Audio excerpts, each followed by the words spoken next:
ایک دفعہ پھر آپ کے سامنے الیکشن کمیشن کے باہر اپنی استدار لے کے پہنچے ہیں۔ الیکشن کمیشن نے میری ریکویسٹ پہ ان رائٹنگ جواب دینے کے لیے آج کی تاریخ مقرر کی تھی۔ آج ہم نے جو اس سیڈ انسیڈنٹس کے ساتھ جڑے حقائق تھے وہ الیکشن کمیشن نے ان رائٹنگ جمع کرا دیے ہیں۔ جس ویڈیو کا ذکر ہوا، جس ویڈیو کی بنیاد پہ الیکشن کمیشن نے نوٹس لیا تھا، اس ویڈیو کے ہیپننگ کے پہلے اور اس کے بعد کی جو تلخ ریالٹیز تھیں اور اس کے ساتھ جڑی جو کانسیکوینسز اور جواب جمع کرانے کے لیے ڈیٹ لی تھی تو رائٹنگ جمع کرائے ہیں۔ ہوپ فلی کہ ہمیں ریلیف ملے گا،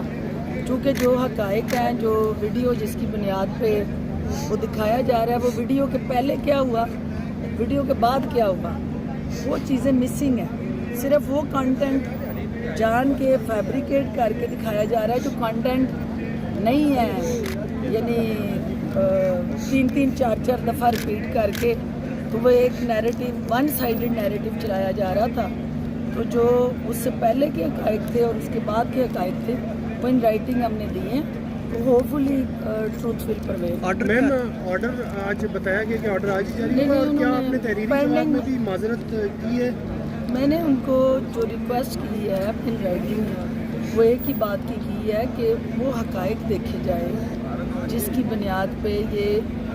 سیڈ انسیڈنٹس ہوا، اور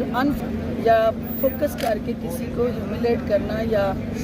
اس کی دل آزاری کرنا مقصد نہیں تھا۔ ہیٹ آف دی مومنٹ تھی، جس یونیفارم والے نے مجھے سیکیور اور پروٹیکٹ کرنا تھا بینگ اے وومن۔ اگر اس پولنگ اسٹیشن پہ وومن ہراسمنٹ ہو رہی ہے، موب گھیر کے خاص جماعت جو ہے وہ مجھے یرغمال بنانے کی کوشش کرتی ہے، اور وہاں پولنگ اسٹیشن کا انوائرمنٹ ایسا بن جاتا ہے کہ وہ میدان جنگ بنتا ہے، تو میری اپنی جان کو خطرہ ہوتا ہے، تو وہ یونیفارم نے مجھے پروٹیکٹ کرنا ہے نا۔ اگر یونیفارم اپنا رول پلے کرنے میں پولیس مین جو ہے وہ فیل رہا اور الٹا ان کی سہولت کاری کرتا رہا، تو اس صورتحال میں وہ ہیٹ آف دی مومنٹ میں جو ہوا، it was not plan and it was sad incidents, اور نہیں ہونا چاہیے تھا، اور وہ اس کے لیے ہم نے ان کو سارا ان رائٹنگ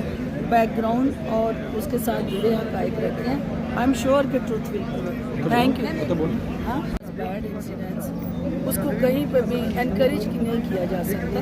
لیکن اس کے پہلے اور اس کے بعد کے جو کانسیکوینسز تھے ان کو بھی دیکھنا ہوگا نا،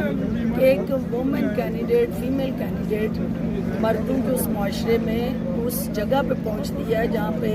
موب ہے اور جہاں پہ ون سائیڈڈ ٹپے لگ رہے ہیں، اور وہ ان حقوں کو روکنا چاہتی ہے، کس کی شیلٹر لے کے، سپورٹ لے کے، پولیس کی۔ تو پولیس اگر اس میں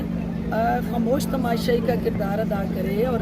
وہ وہاں پہ مجھے سیکیور اور پروٹیکٹ کرنے کی بجائے کسی جماعت کے رائٹس کو پروٹیکٹ کرنے لگ جائے، تو وہ ایک اس طرح کا ہٹ آف دی مومنٹ ہوا کہ جو ماڈل سمجھتے ہیں، تو عوام بھی اگر کل کو قانون ہاتھ میں لے اسی طرح ڈنڈا اٹھانے لگے اپنے معاملوں پہ، تو کیا اس لیے نہیں ہونا چاہیے، اور ڈیفینیٹلی کسی کو بھی اس کی اجازت نہیں ہونی چاہیے، اور لیکن تصویر کا دوسرا رخ بھی دیکھنا اسی عوام کا حق ہے۔ ایک سائیڈ آف دی پکچر جو ہے